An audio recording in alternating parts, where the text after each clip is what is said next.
Sir మరొకటి తిరుమల తిరుపతి దేవస్థానం ప్రపంచంలోనూ ఒక ప్రత్యేకమైన స్థానం ఉన్న ఈ దేవస్థానంలో ప్రథమ స్థానం 2019 నుంచి 24 వరకు చాలా దారుణాలు జరిగినాయి. మతస్థులు ఎవరెవరో ఎంటర్ అయ్యారు, ఇష్టారాజ్యంగా చేసేసారు. కొద్దిసేపటి క్రితమే బండి సంజయ్ గారు కూడా ఈరోజు మాట్లాడుతున్న పరిస్థితి, ఆయన దర్శనానికి కోసం వెళ్ళింది.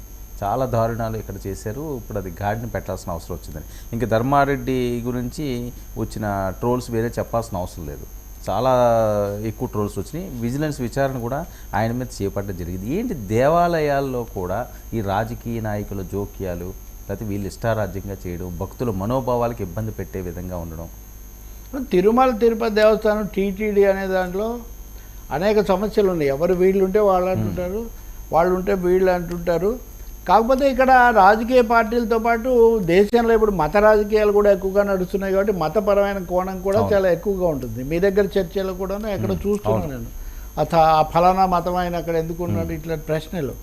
నిజానికంటే టీటీడీకి ఉన్న ప్రత్యేకత ఏంటంటే ఆంధ్రప్రదేశ్ ప్రధాన కార్యదర్శులుగా పనిచేసిన వాళ్ళలో చాలామంది టీటీడీ ఎగ్జిక్యూటివ్ ఆఫీసర్స్గా పనిచేశారు. సుబ్రహ్మణ్యం కానీ, ఎల్విఎస్ కానీ, అజయ్ కల్లాం కానీ, ఐవైఆర్ కృష్ణారావు కానీ, అంతకుముందు ఇంకా అందరికీ పరిచితులైన కేవీ రమణాచారి కానీ, ఇలా వీళ్ళకు దాని చుట్టూ ఒక ఇది ఉండేది.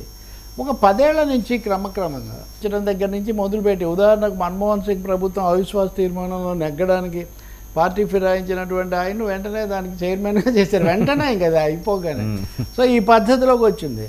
వైఎస్ ఉన్నప్పుడు భువన కరుణాకర్ రెడ్డి దాదాపు ఆయన ఒక ప్యారలల్ గవర్నమెంట్ లాగా అది నడిచేది. అంటే ప్రోయాక్టివ్ చాలా ఉన్నా అనేక సమస్యలు వివాదాలు కూడా ఉండేవి.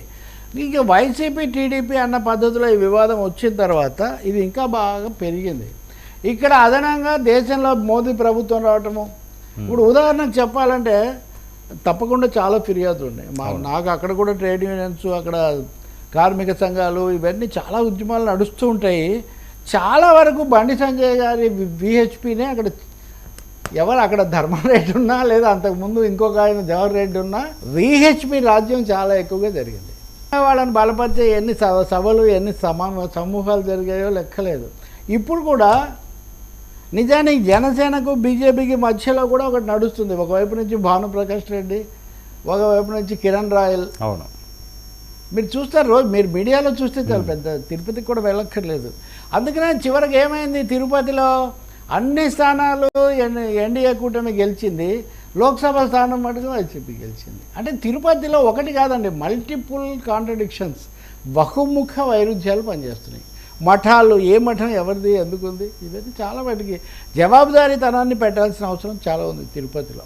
బట్ అదే సమయంలో దీని ఏదో మతపరమైన కోణం తీసుకోకుండా చూడాల్సిన అవసరం కూడా ఉంది. ఇదేదో మతాల మధ్య సమయం, ఎందుకంటే వెంకటేశ్వర స్వామి బీబీ నాచారిని సహచరిగా స్వీకరించినటువంటి మత సామరస్యానికి పెట్టినటువంటి పేరు.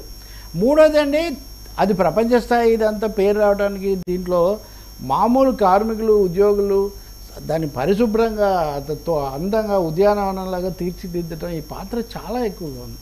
సో ఈ 3 అంశాలు, దాని యొక్క సక్రమమైన నిర్వహణ, అవినీతికి అవకాశం లేకుండా చేయటం, ఎవరుంటే వాళ్ళ పెత్తనం కాకుండా, రెండవది మత శక్తులు చొరబడకుండా చూడటం, మూడవది ఆ పనిచేసే కార్మికులు వాళ్ళందరి కోటికి పడగెత్తిన ధనవంతుడు నీ గుడి ముంగిట సామాన్యుడు, కూటి కోసం శ్రమపడే నిర్భాగ్యుడు నీ గుడి ముంగిట సమానుడు అని ఘంటసాల పాట పాడతాడు.